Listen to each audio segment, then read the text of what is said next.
So I called Fish and Wildlife right then and there. It was wild. I mean, it was like every spot we went to. So they don't have, and Anne's will live like 6, 7. There is just something to be said about when you can call an animal.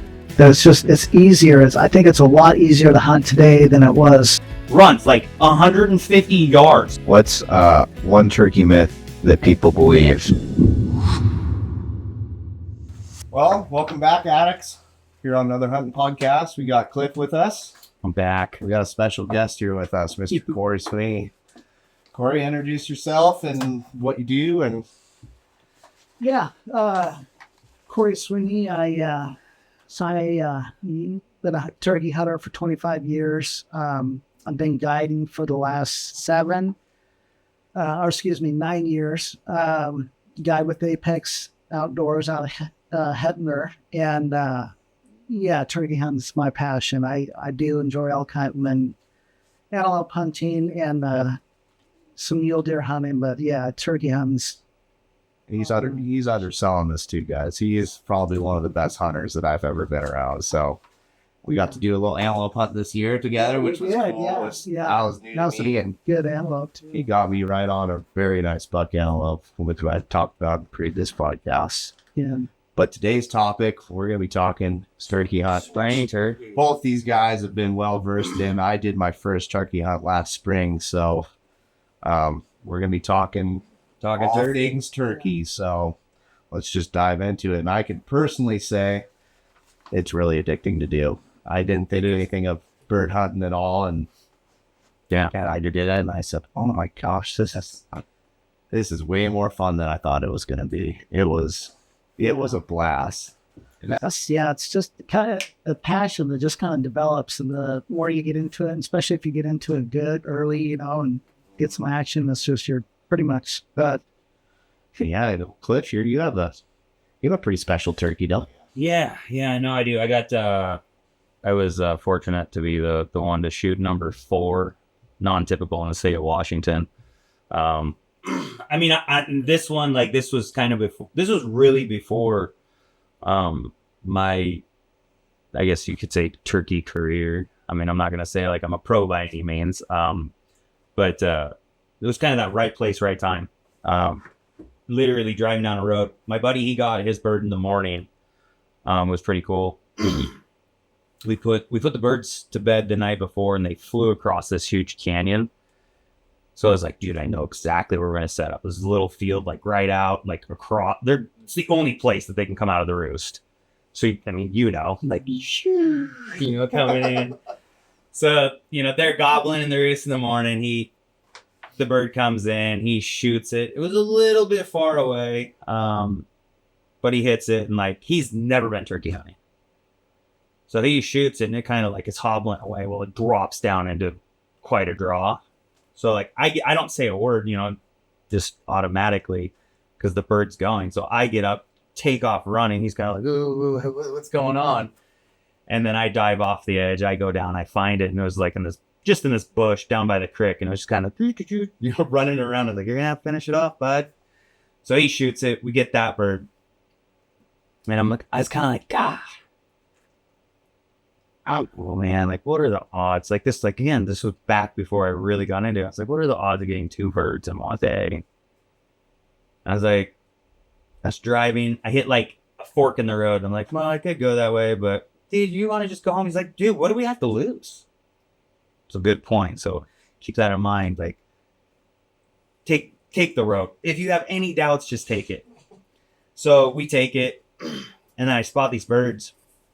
And they're just moving through, like something spooked them. They're moving through actually off private back onto public, which is no longer public anymore. That's a whole nother topic.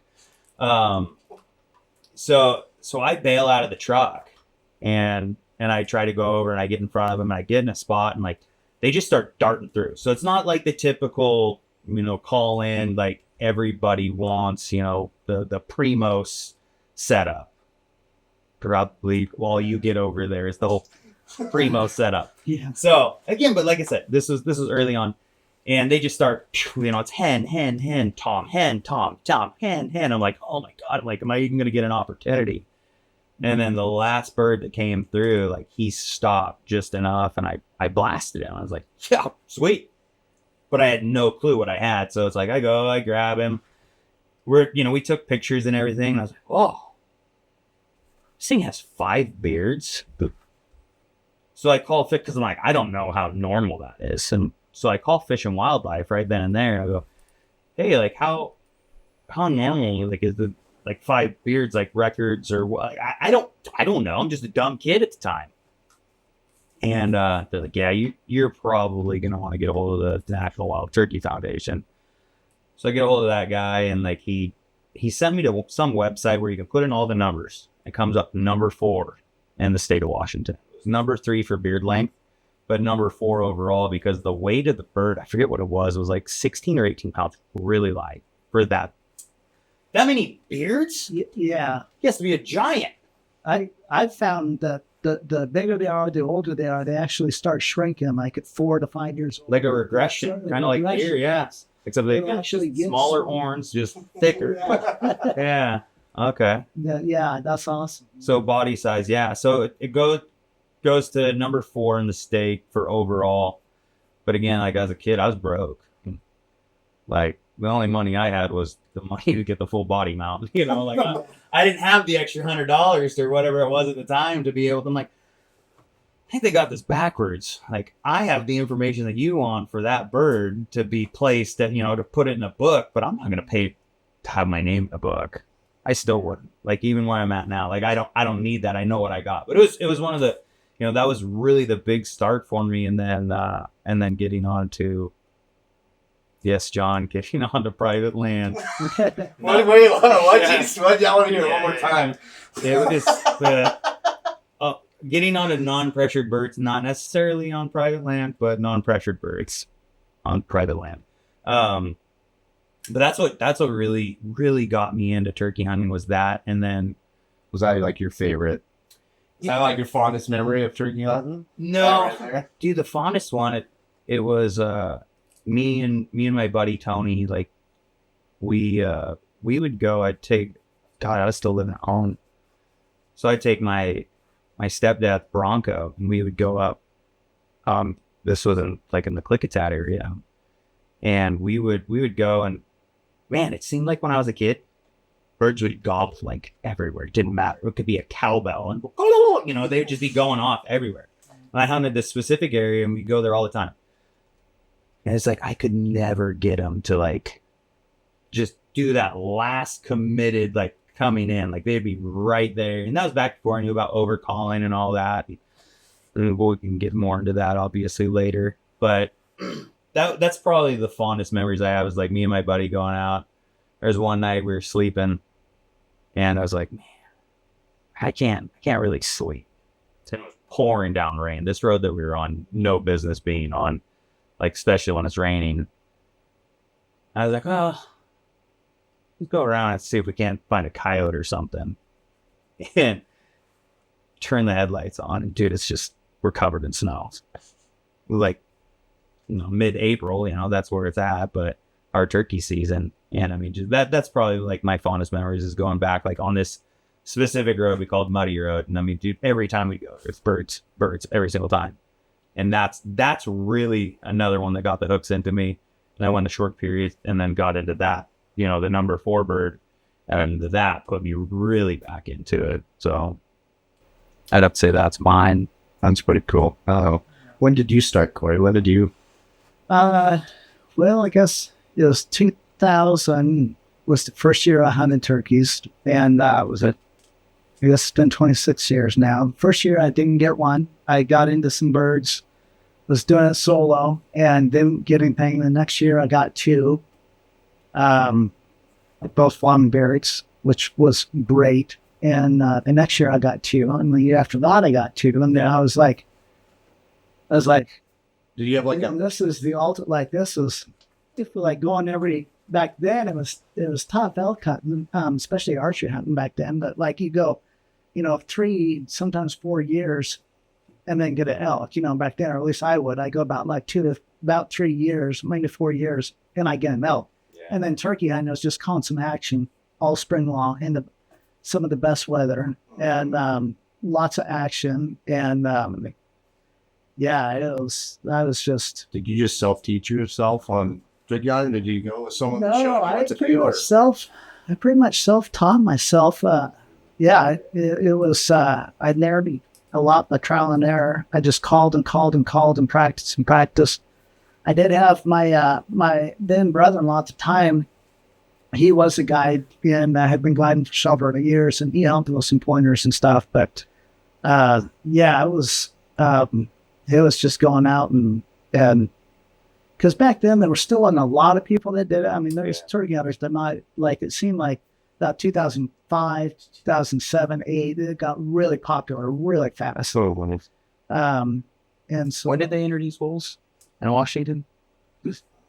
I'm just wondering if that is like coincides with it. You know what I mean? Like if that kind of changed, or in Idaho, like if that makes me wonder about that. I'll look into it because it makes me wonder if that kind of coincides with it, to where it's like, well, elk hunting sucks, but I still want an animal that I can call to that's going to call back, you know, and kind of be the same thing. You know what I mean? yeah. I don't know that. I want to actually look that up. That's kind of And two, our in Eastern Oregon, it seemed like our population turkeys were stagnant until about 2000, and then it started then we started getting more and more, and now we have more birds than we've ever had. It's just crazy out there in Eastern Oregon. I mean, Southern Oregon, I've hunted Southern Oregon, you know, and they've always had it. oh yeah. But last year we were getting in just every drainage, and It was crazy. 3 or 4 times without any hens, and it was wild. I mean, it was like every spot we went to, we saw long-beards. at least one, if not, then most of the time it was several. Just, it was crazy. It was actually,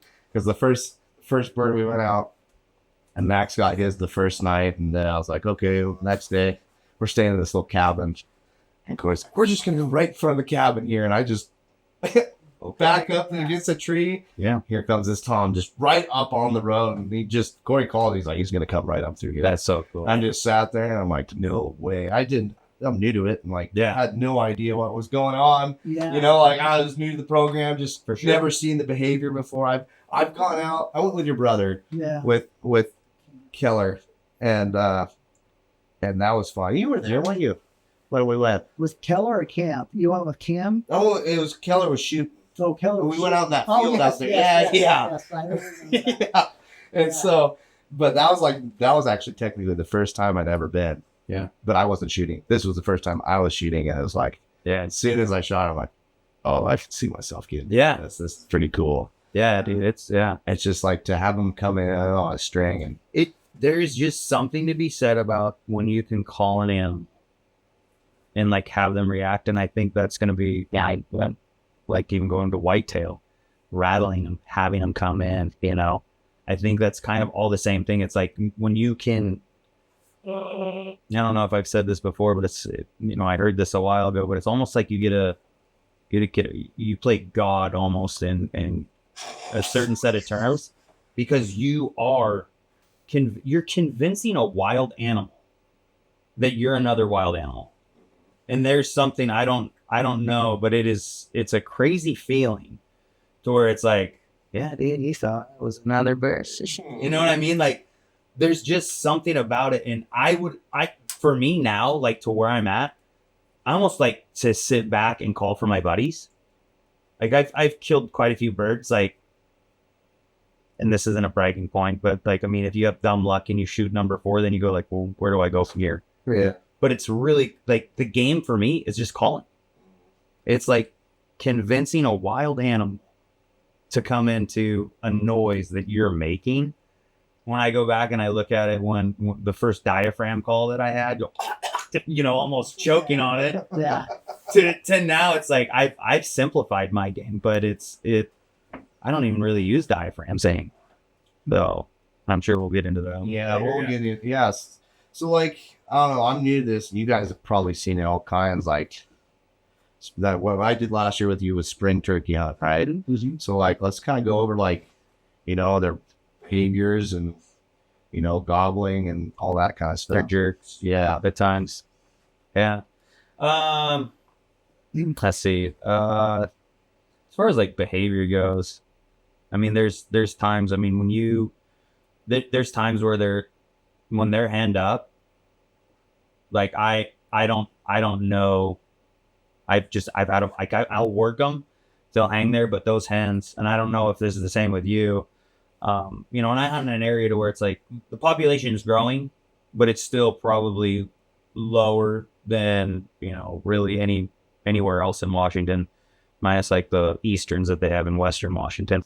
There's a bunch more than what there used to be, but it's like I still haven't figured out like how do I get him from all. I mean, I think it's the same thing like calling a herd bull from his cows. Like you can have dumb luck, right?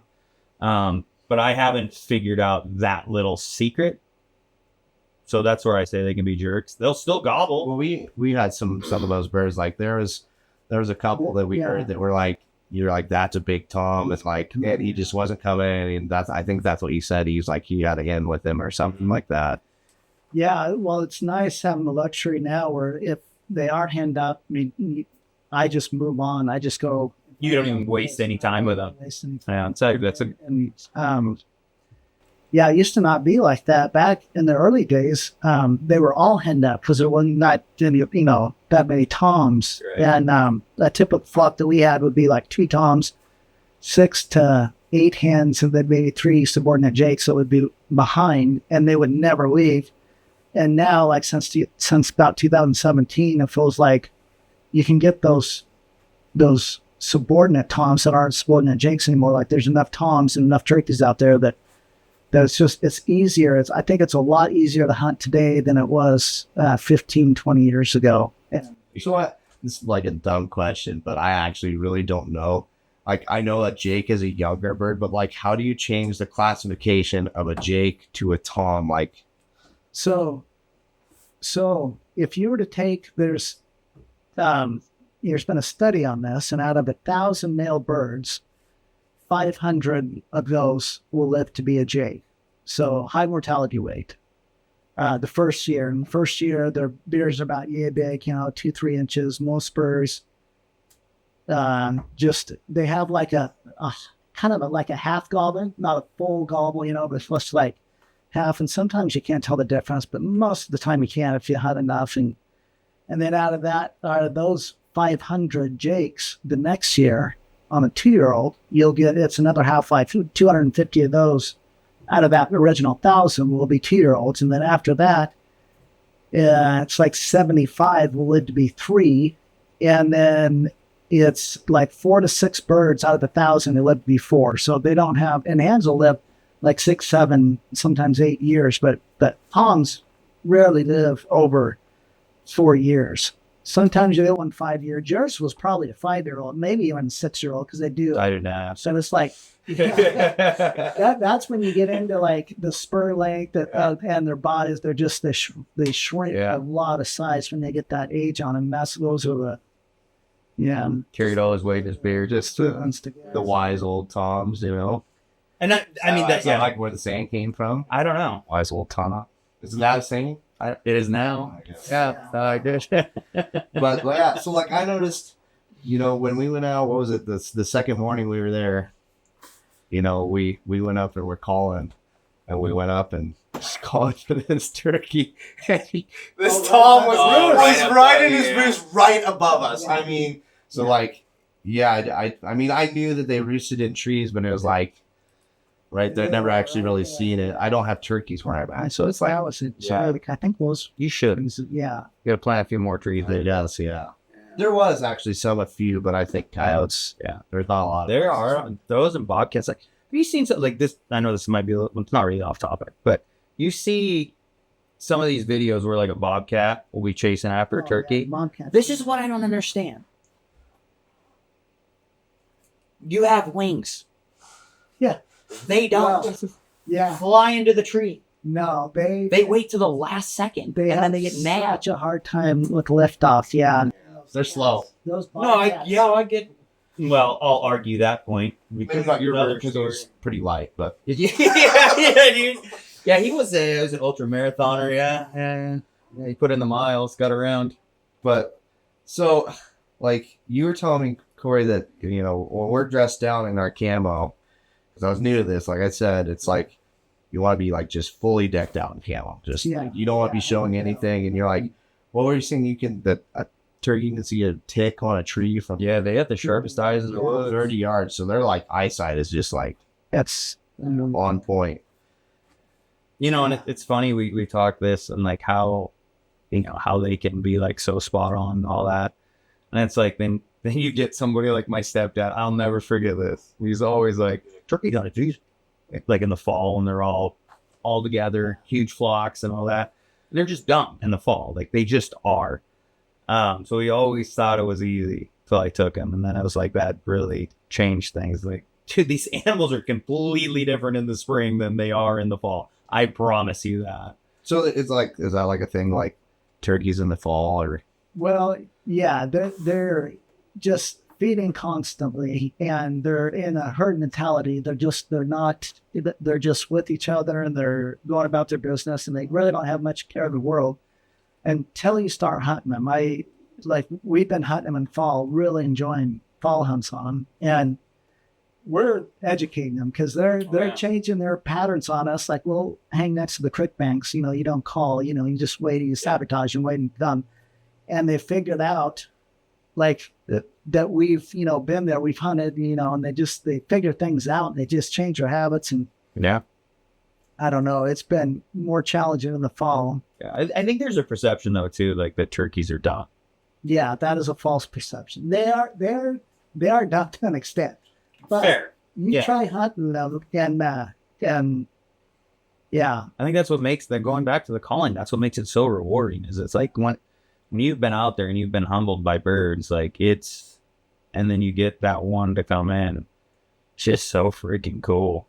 So cool. Well, even like, yeah, where we were at, like, we're in a private area. These birds were not pressured like at all. Were they? you know, they're But they were just like, you know, even just watching what they were doing, they're like pretty cautious in their movements. You know, there's nothing that's really that fast. You know, they were coming in on a string, but it wasn't like they would take their time and mosey around a little bit and kind of check things out before they just came bombing in. You know, granted, there's got to probably be a stupid animal in every group, but like most of them we saw were like they were checking stuff out. You know, weeded them out. Yeah. And it's hard, yeah. If you don't have a live decoy out there, you know, and a decoy, I like decoys early in the season, not anything too spring. Yeah, in spring. But yeah, if you don't have anything to show them, sometimes it's hard. We were hunting in big open pines in meadows and bottoms and stuff, so not a lot of cover. Yeah, so they can see a distance. They can see a distance and not much for us to hide. But behind, we're actually, You bring your own bush country. yeah.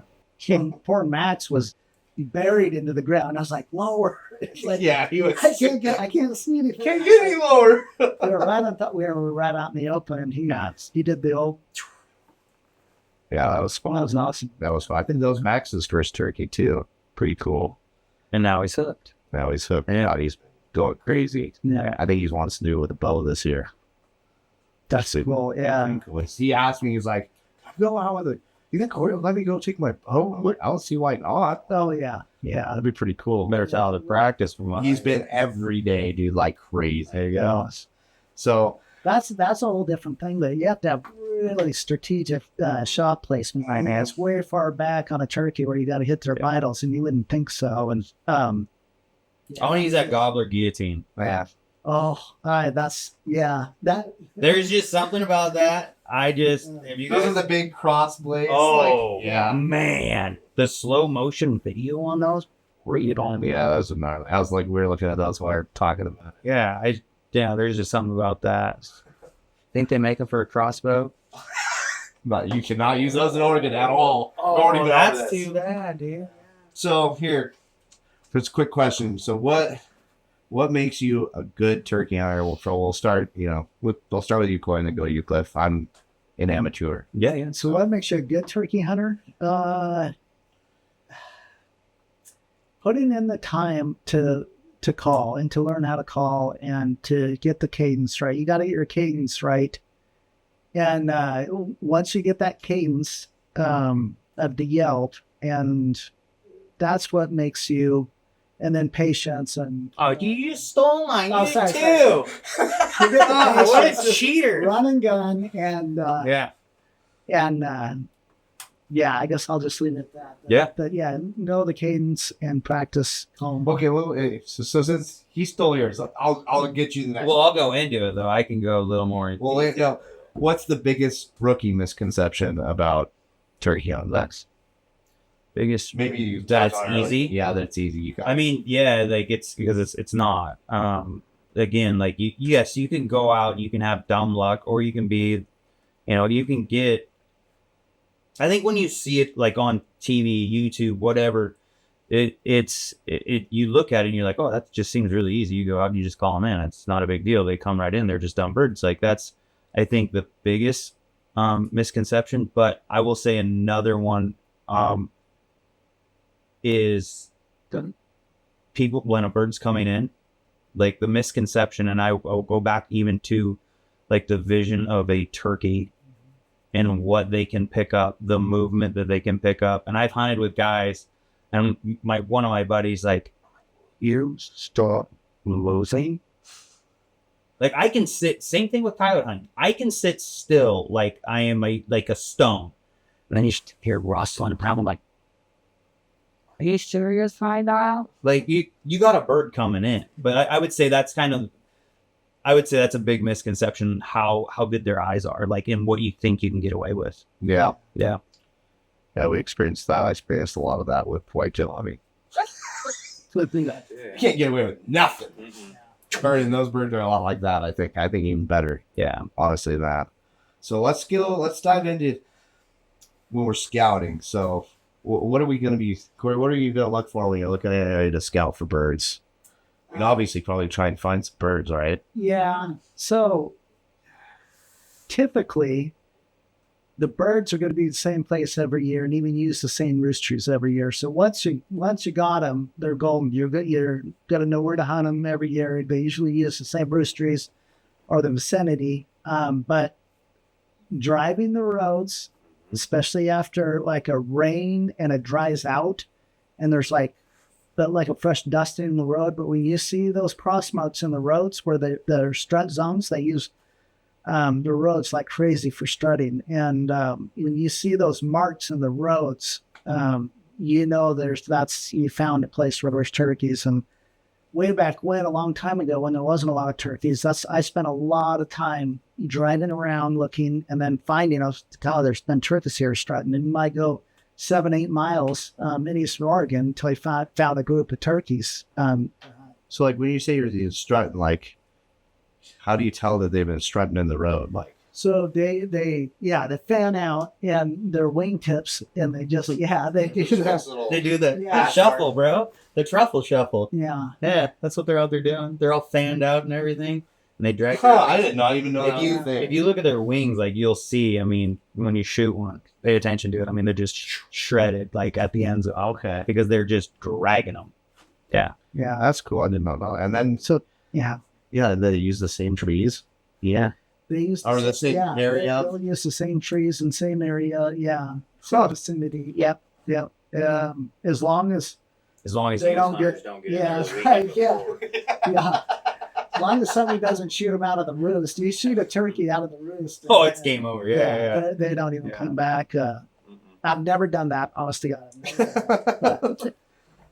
thought about it one time when I was, again, early on, but that bird was in the tree till like 9:30 in the morning.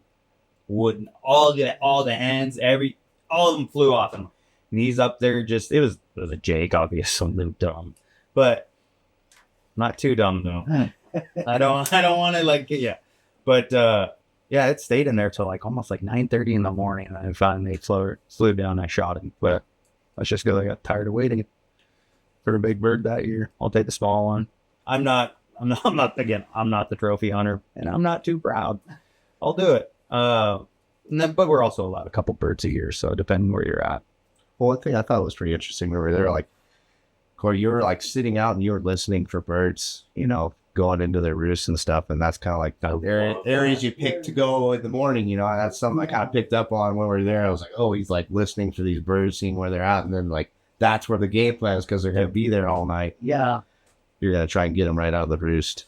Yeah. And as far as scouting goes too, one of the best tools I've used is get out there before daylight, like 30 minutes, sometimes even 45 minutes before daylight, and just pull the rig over and just get out and just listen. And because they gobble a lot, about 30 minutes before sunrise. You know what the secret is to that? Is you pull over. Everything's quiet. No. Honk them on. Yeah, that'll do it. Yeah. Yeah, that shock gobble. I was one. Yeah, we can go into that later too. Well, pressured bird shot gobble though, like if the bird's Yeah, they will. So, but then they will not gobble after that. Like you'll get them to gobble one, like a shot gobble, but then if it's a pressure bird, then he'll just be quiet. And especially once they leave the roost, like they want to make a noise. Yeah. In my experience. All right, so if you have 1 hour to scout, what tactic are you gonna use? Driving? Yeah, mine would be like Just cover it out. yeah. First, what I do, obviously. So, like, say I don't know the area. For me, what I would do is I would get on Onyx, Google Maps, whatever you need to get onto. Like, obviously, know what's public, what's private. But then for me is I would go to areas. Well, first off, I hunt, even deer, and in the fall. But it's like get familiar with the area first. But if I wasn't, what I would do is I would look at those maps. Yeah, see, and I would start looking for like certain pockets, maybe some small openings. Again, like an area where they could fly down from a roost tree, and not like have to fly down through where I hunt, where it's a little brushier. They're not going to glide down through some of these oaks and everything. They're not going to do it. And I would get to there, and I would get out there right, just before dark. Because they'll gobble once they hit like that roost tree, like they'll gobble, and you go out, you put them to bed. We always go and put the birds to bed, figure out where they're going to be, and then have that game plan for the next morning. Sometimes you run out of daylight. Almost like what you're saying, when I'm gathered fully, is like going out in the evening before your hunt might be more beneficial than absolutely than just going out that morning that they're hunting. Just winging it, trying to find a bird. Yeah. Yeah, when you put them to roost, you got a pretty good chance the next day. But my luck has been, or lack thereof, is only half the time I'll get them to fly down in the landing. I was just going to ask you about that. Yeah. How do they know? Like they do, roost, and you get there before dark, and just wait until daylight, and then I think they have night vision. Yeah, it's crazy. I really do, because I've had some killer setups. I'm like, dude, we're so dead. You don't even know it. And then they fly the other direction. I'm like, you're not supposed to do that. I just told everybody it was thick and they won't go that way. But for some reason, I am quiet. I'll set up 60, 70, 100 yards from where they're at, especially if there's like dense cover before it, because they'll fly across these draws and everything. So it's like, I know they can see, and most of the time, if it's like moonlit or whatever, again, try to stay in those shadows. For me, like, be as stealthy as possible, but worked for beans, so maybe I'll take up some of your ideas. Some of my best hunting early on. So early on, I would put a lot of miles on. I'd just beat myself up, just hunting hard and not having a lot. It's hard too, yeah. And then I figured out, because I would try to find where they'd roost, and I'd find where they'd roost, and then I'd find the roost tree. The roost tree is usually like a big pine with a lot of big green droppings with a white top, and they'll just be covered around a big pine tree, and that's the roost tree. That's where the males roost, and so you're going to find a roost tree, and the hens are usually 100 yards, sometimes even further, sometimes 200 yards. Well, 200 is pushing it, but 100 yards away.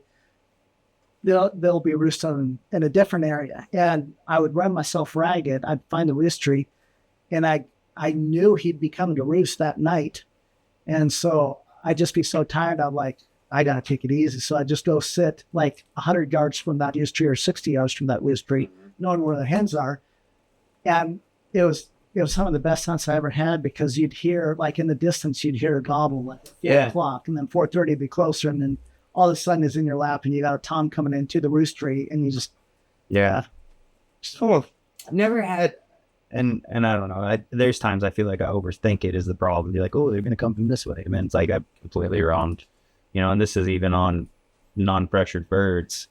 That means privileging. I don't know what that means. I'll pick non-pressure every day of the week. Yeah. For anything.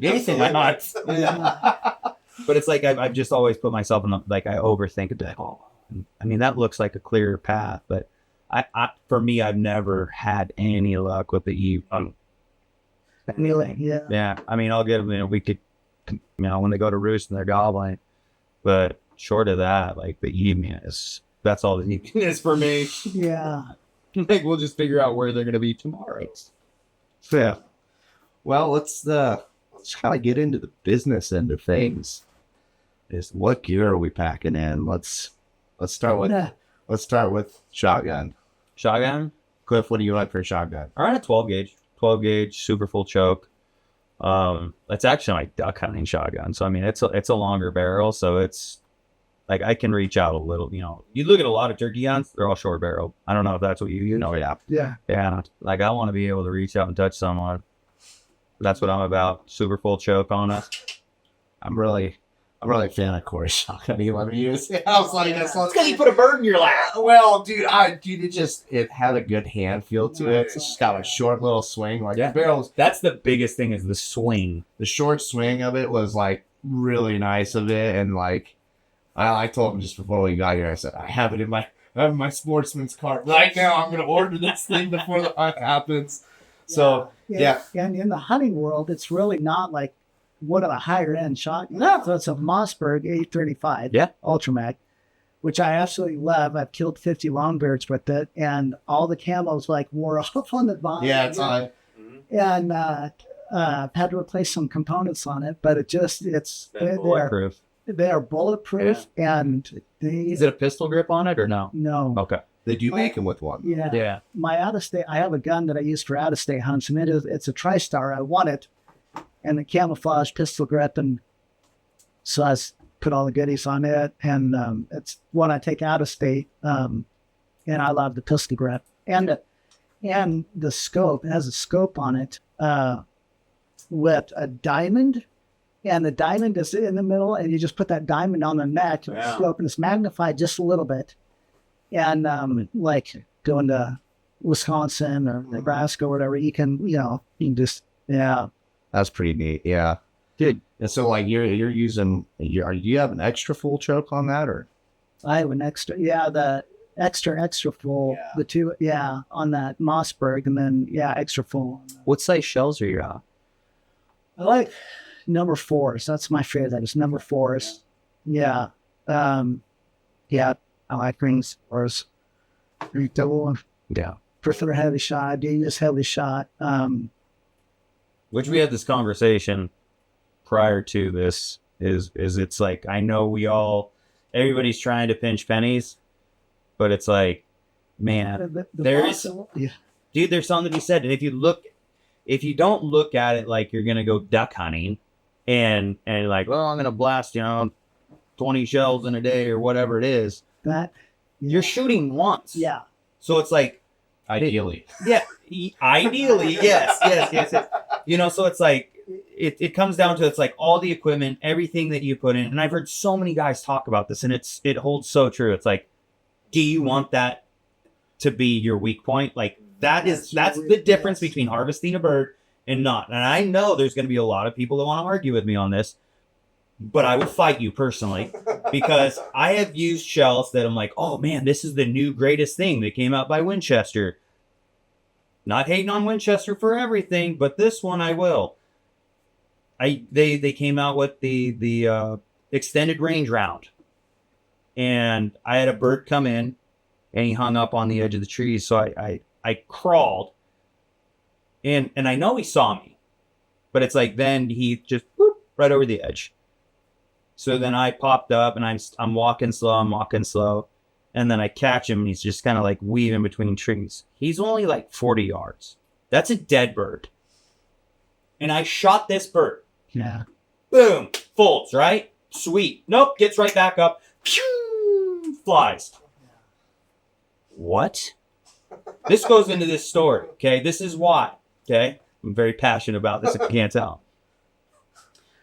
So I'm like, what just happened? And like I patterned this thing out like 60 yards. I'm like, I have a great pattern. So I go back. I'm literally talking to my buddy on the phone. I am pissed, right? And I'm talking to him, and I was like, all right, dude, well, I gotta go. I gotta grab my decoy and go find other birds. As soon as I hang up, behind me, like, oh my God. And so like I turned super slow. I'm turning. And there's this giant tom, and he's right behind me, probably, again, 40 yards. He's coming in. I'm like, my God, this is my chance to fix this whole situation. Same thing. Shoot him. Oh, no. Shoot him. He folds. Yeah. And I'm like, sick. Gets up, runs. Yeah. Runs like 150 yards because I chased after him. Hits the canyon. Choo. I spent the rest of the day like traipsing through that canyon because I figured there's 2 birds down there that have been hit. Like there is no way. So yes, that's the same thing I went through years and years and years ago. And so and heavy shot, it just Bumps them and they don't get back up. Oh, yeah. And it's like, and they don't like devastate the bird. It's like the pattern's pretty tight on those. So, Yeah. you want a good headshot and stuff, but Those are tungsten, right? Yeah, tungsten. So it's like, it seems like those, when they hit, It has so it's- much kinetic energy. yeah, all that energy is absorbed into the bird and it's in the head, you guys, in the head, not body shots, in the head. But and that's what I've noticed with it. And mind you, like I was the dude like that. I would always be like, oh, I'll get this shell. Like, yeah, this one will be fine. Yeah, okay. No, like I'm sorry. Yeah. Just spend the money and don't be sorry. Because that is like we spend a bunch of money, go buy a shotgun, you buy your tags, you buy fuel, you buy like if you're out camping, you're out hiking around, you're on public land, whatever. You spend a lot of time. And then to have that, what is it? Call it a $10 shell. Yeah. I would rather use a $10 shell and miss and know like that at the end of the day that I was using like the correct equipment. And like again, I'm everybody's pinching pennies nowadays, so I get it. But that's the number one thing. Like I will say that and I'll stand behind. And you run heavy shots. Yeah. Right? Yep. So that you're talking about the heavy shot combined with, he has the extra full choke. Yeah, I got a shopper full, yep. Just, you want that real tight pattern. Yep. For those that don't know, like, Yeah. because you like we were saying, like, And you don't want him any closer than 20 yards. yeah, It's- you'll put a hole in them. well, or you'll miss them completely. Oh, It has like you can, it's such a tight pattern. So, like, Such a what's- heavy shot. like if you were to say, like, what's the ideal pattern that you want? Like, What I've always done is I've taken a paper plate. And it's like if they have targets and all that. And it's depending on your choke. But I mean you want a tight pattern. You don't want it to be like spread out super big, right? Because then once it's like this, then you start looking, it's like, say this is the head of the turkey, and you have a pattern that's this big. You might only get 1 or 2, maybe 3 in there. So it's like if you get, this is where it comes down to chokes. And I will say again, it comes down to the rounds that you're shooting to hold a tighter pattern because I'm going to guess. I don't reload shotguns. I'll reload rifle, but shotguns I don't do. It could be the quality of the wad that's keeping everything held tighter together. But you want to see like 10 to 15 in here. You don't want to see like, because number one, also now you're shooting into the body. So then you're going to be digging through that. You don't want to do that, busting it all up. But it's like the tighter, for me, I want to see, when you look at a paper plate, I'm not going to say like how many like pellets that you see in it, but you can look at it and you're like, yeah, dude, if that was a bird at X distance, that's dead for sure. But if you're only seeing like 5 in there, I would start thinking about either changing your choke or changing your rounds. Yeah, that's way too, yeah. Like 9, I would say 9 pellets in the head on a target at whatever distance. I don't like myself or anybody shooting over 60 yards, even though I've done it twice, but, and it just tumbled them. But really, I mean, unless you shoot a lot and practice at 60, ultimate. But yeah, 35 yards, 45 and 50 is an ideal range. 20 is good in your lap if you you got like a full choke, and it's So when that bird's out at that distance, do you feel like having your magnification scope on your shotgun helped you? well, that doesn't have a magnification. That's just a Just the lens. yeah, and a dot, yeah, and that that does. I mean, it helps, especially when you're older and you get good eyesight, and then it's like, Dude, I'm there.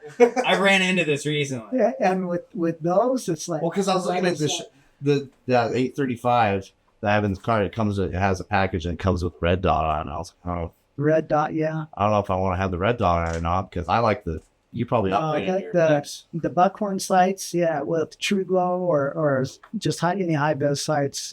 That is the way to go, in my opinion. With the two, the one's a little tough. Just the one bead on the end. I mean, you can do it; it's fine. But like the two like opposite high vis, like the orange and the chartreuse or the Like a rifle sight, open sights. yeah, and put it right here, not like on their hairline where the neck goes up. Younger, in the early days, I was always shooting for the head right here, and I was shooting over the top of them. You got to aim for that, even though it seems like you'll, shoot them into the breast or and whatnot, but really you'll get all those pellets if you hit them right there on the hairline, right where the wattles are right there. So and then you both mentioned like decoys, limits, in both your stories that you guys say. Is that a pretty crucial piece of gear? It can be. I mean, it's like we were saying earlier. It's like if you're on an area to where, I think this is the same goes for elk. It's like if they can get to a point and like they can see, out there, be like, well, that call should be coming from right in there. And they don't see anything. There's no visual to the sound. They're getting, like pretty much with anything. You'll kind of sketch, and they want. Is there like a decoy that you guys prefer? Yeah. I think yeah. But I run into like when I first started hunting out of state, they're like, no decoys.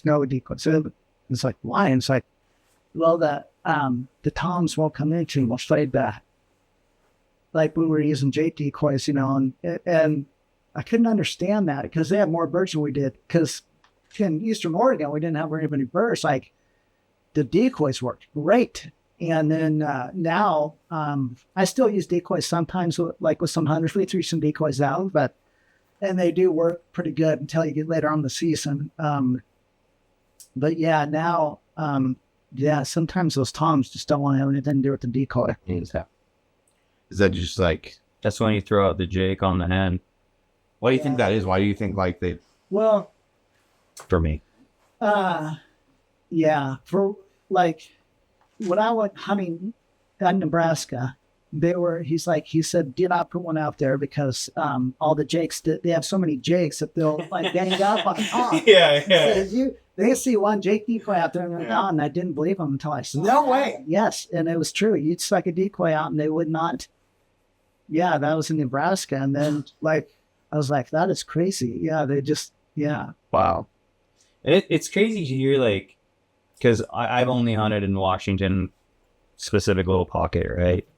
That's just where I found my luck, so I haven't really gone a whole lot of other places. There's some that I'm going to hit this year, but even hearing like from like where you hunt to where I hunt, like, I mean, it's two different worlds, like the way these birds react. So I guess that would be like a piece of advice to give people is, I mean, you need to study these birds to really figure out what it is that they're doing, because the reactions of them are completely different. Like you're saying, they don't put a decoy out. I'm like, oh yeah, I've heard that.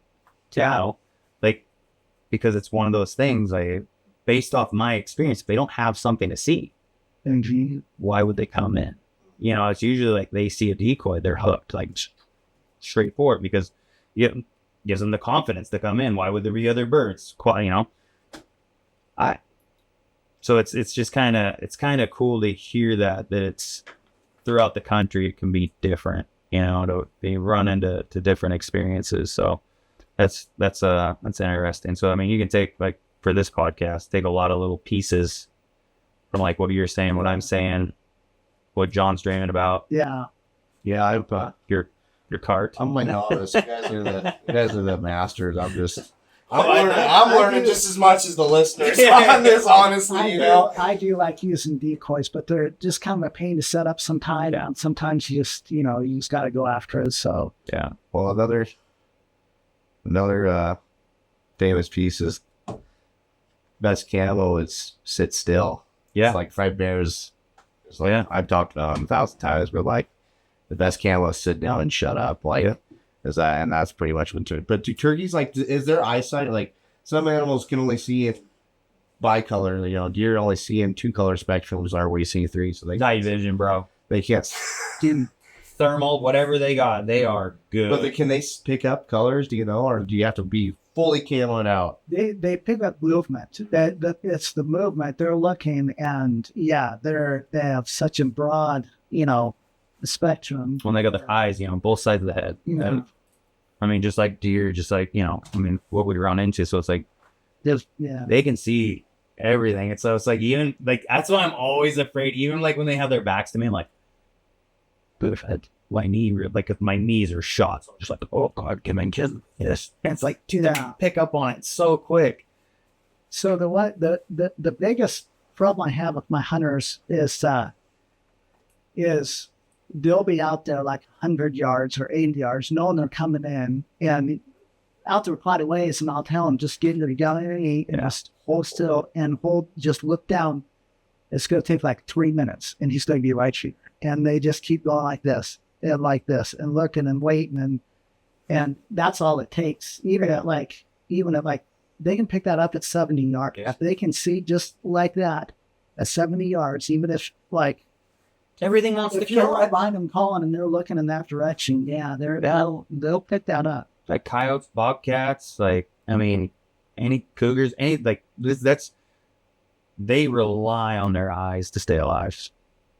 I mean, that's the only thing that keeps them. I mean, some of them are dumb and don't fly when they should, but like that, I think that's why, like, they're so attuned to everything around them. That's because everything wants to eat them.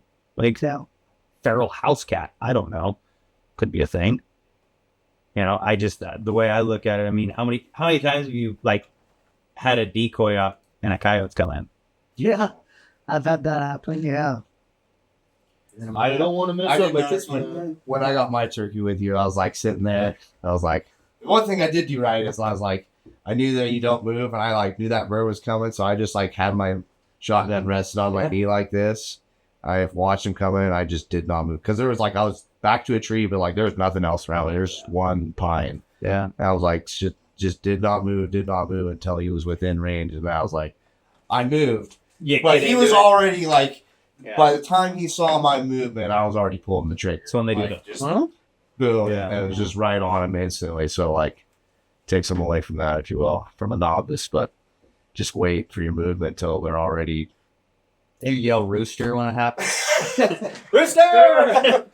Yeah, no, I did not. Yeah, but one thing that I do not know anything about, and you both know about, is calling.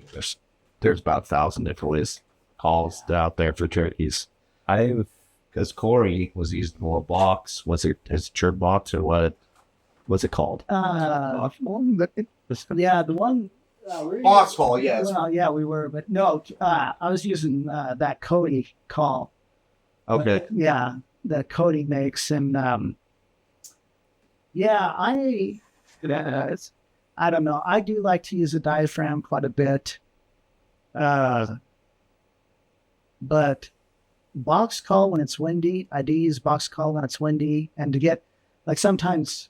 Like we're here in gobblers, and I'm like, I know there's gobblers around here, and I get out the box call, and then we'd hear one. It's like a mile and a half away. It's like, okay, to get the volume, but I really like slate, a good slate call, and I put the money out to get the best one I can get. Yeah.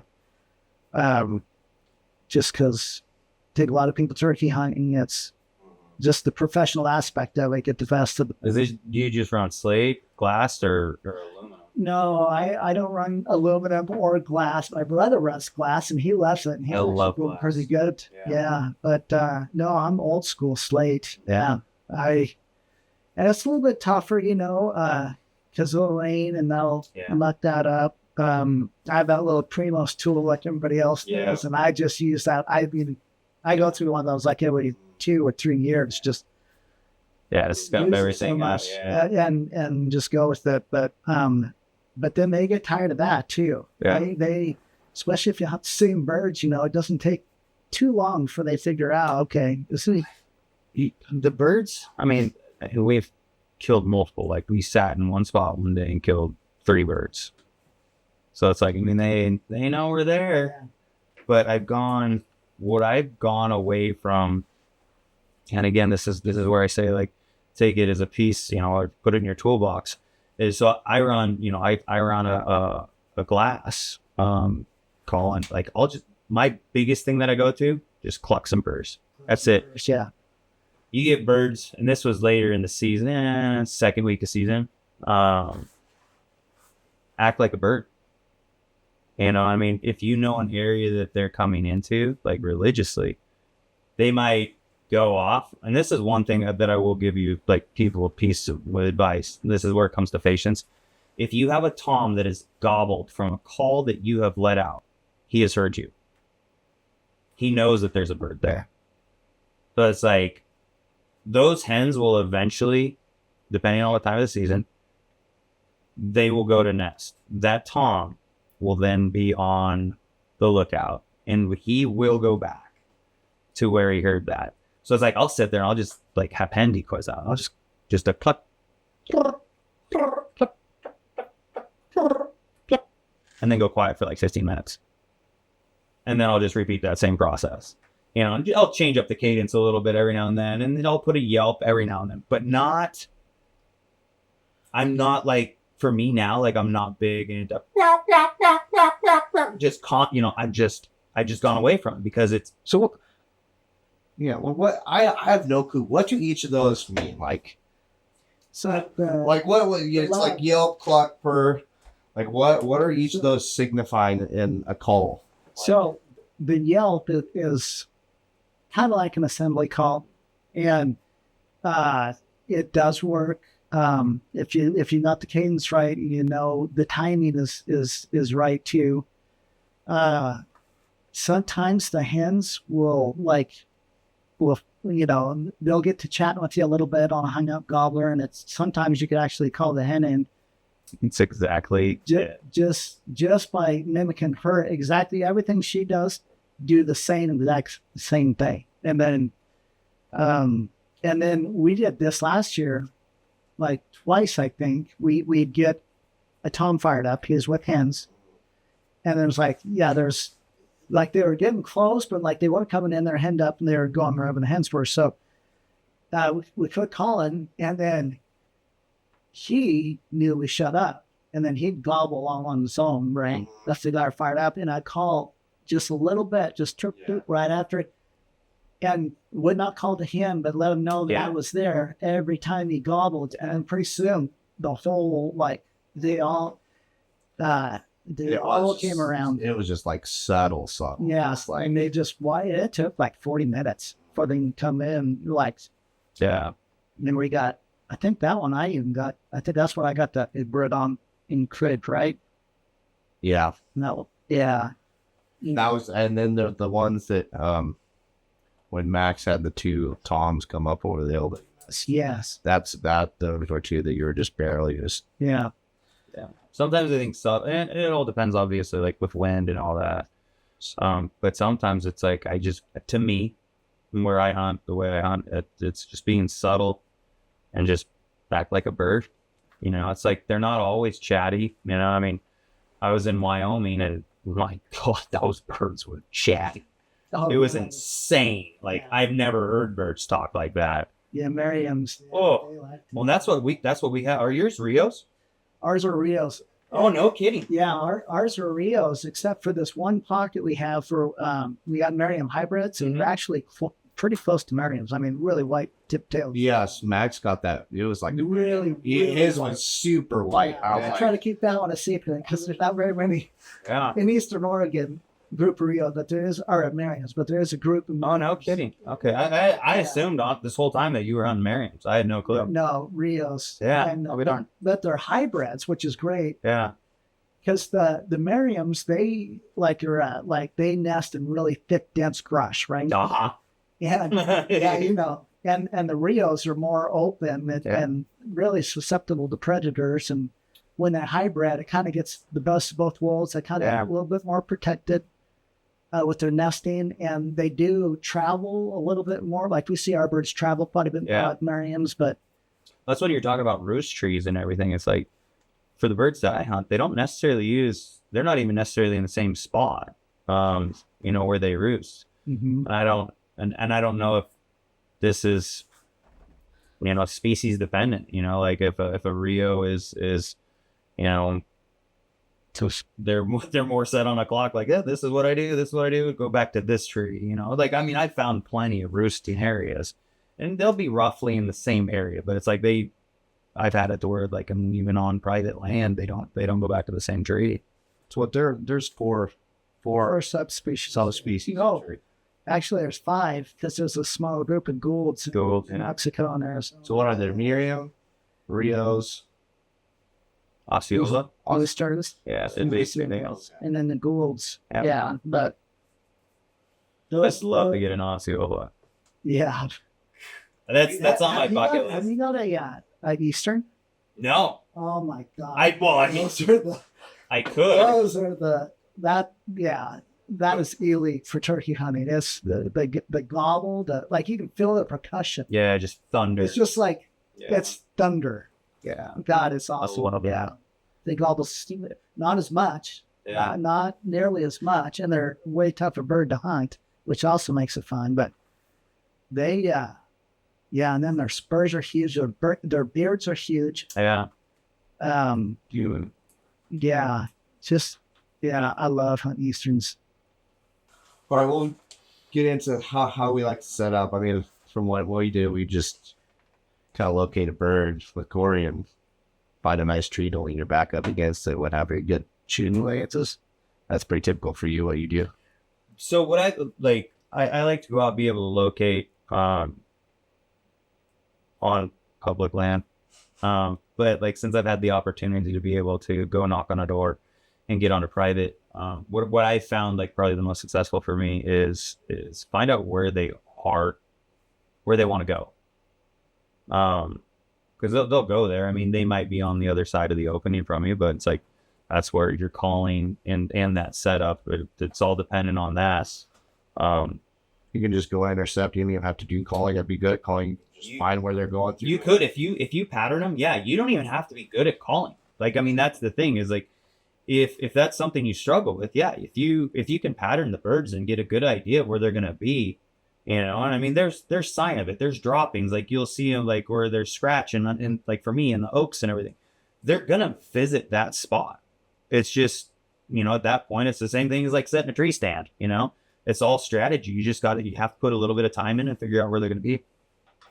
But on close, we kind of just on the same program, just locating birds. Yeah.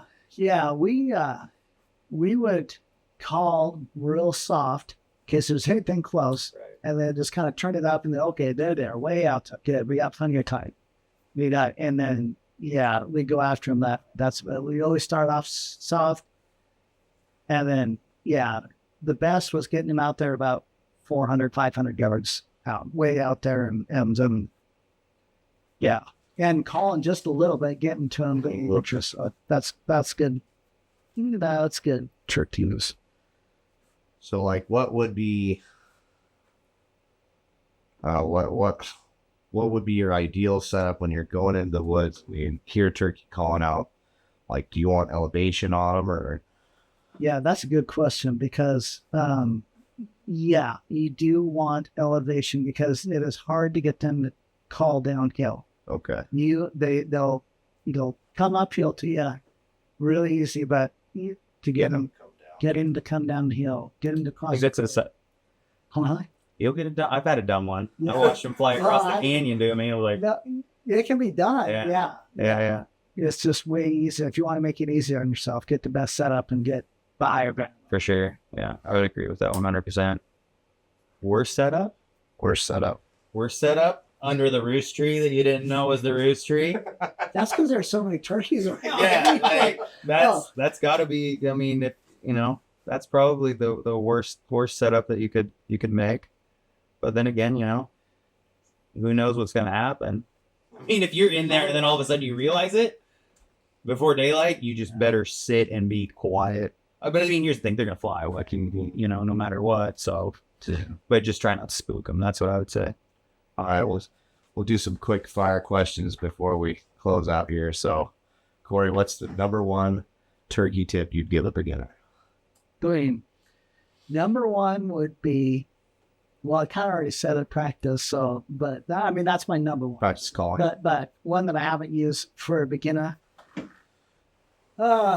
would be I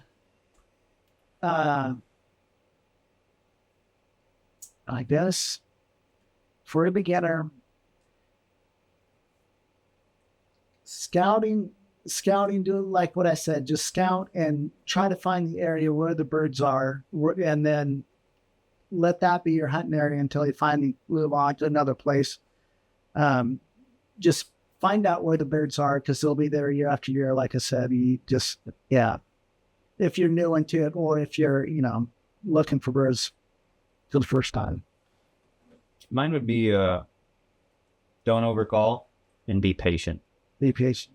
Like, create the curiosity for that bird. Like, that's the thing. If it gobbles back, it hears you. It knows you're there. Now that could be like in 5 seconds that it'll be on top of you, but it also could be 4 hours. I mean, that's where, like, my patience, that's how it's paid off for me and like my turkey hunts.